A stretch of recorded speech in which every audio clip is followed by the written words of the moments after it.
The next section is section 2.4, vertical angles. A couple key terms.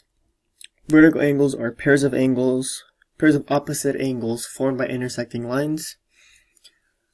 For example, 2 and 4 on opposite sides, 1 and 3 on opposite sides, and those are intersecting lines, they cross. The theorem states that vertical angles are congruent. Remember, congruent means equal. So vertical angles are equal to each other. Therefore, 2 is congruent to 4, and 1 is congruent to 3.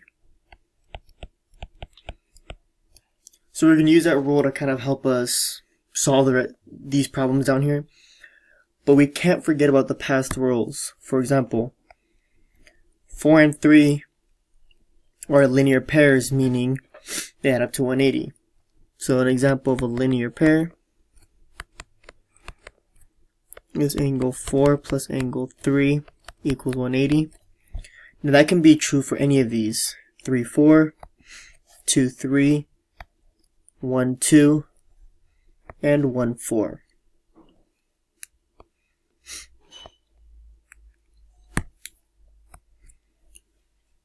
Let's get started with these examples. In examples 3 and 4, one angle is given to you, so your job is to figure out the rest of them. So, if this one is 124, the opposite angle will also be 124.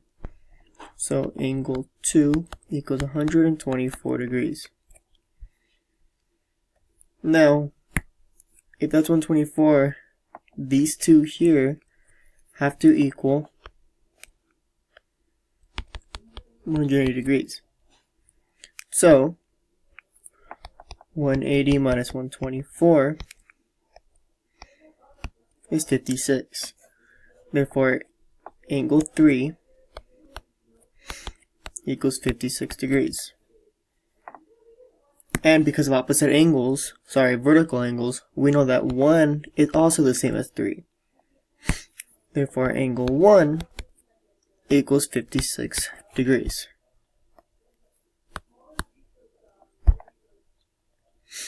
Go ahead and do example 4 on your own.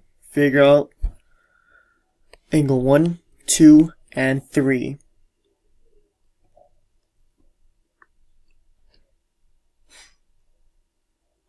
For number 4, you'd get that angle 2 is 67 degrees. Angle 1 and angle 3 are 100 and 13 degrees because of this math here.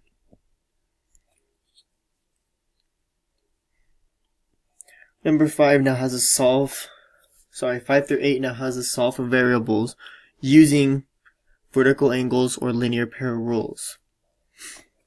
So, in number 5, 4y minus 42 and 2y are on opposite sides, which means that they are vertical.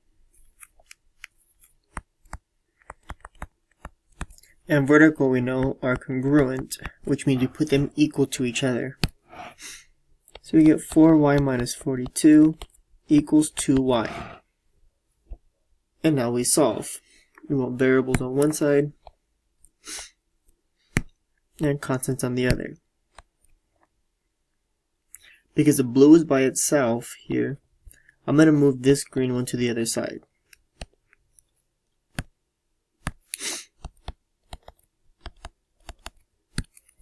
And you get negative 42 equals a negative 2y.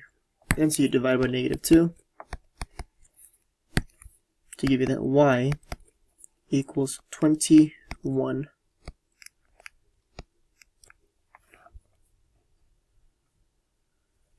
Use that same rule to solve number 6 for x.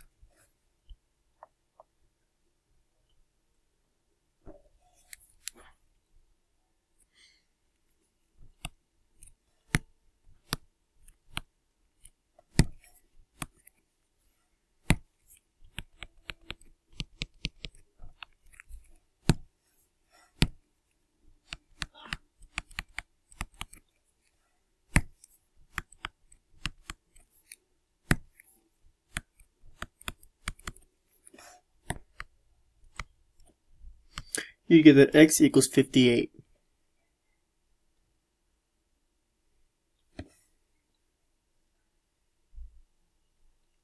Now 7 and 8 both say solve for x and y. Yeah, these directions got split up. I'm not sure why. We're going to be solving for x and y. So on 7, you know that this one and this one are opposites. And this one and this one are opposites. So in order to start, you can really only use opposites.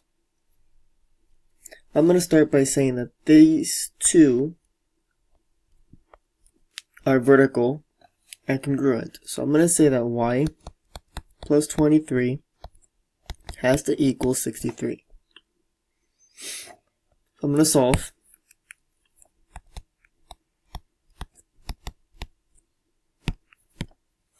To get that y equals 40. But now I need this blue one. And a rule you can use for that one is the fact that these two are linear pair, which means they're supplementary because they make a straight line there. Linear pair here. So we know that 2x minus 17 plus 63 has to equal 180. You combine.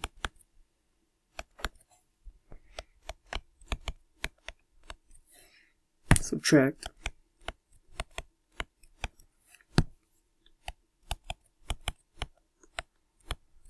And divide.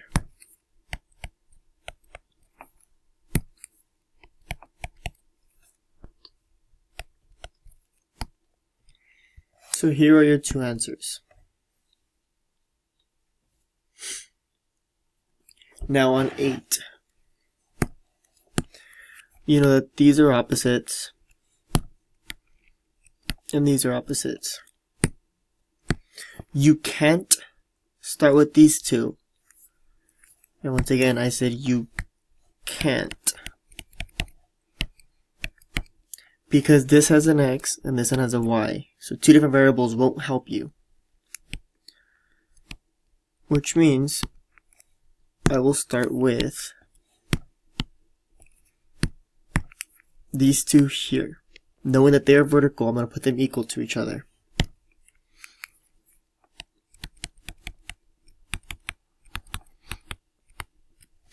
Solve for x. What do you get?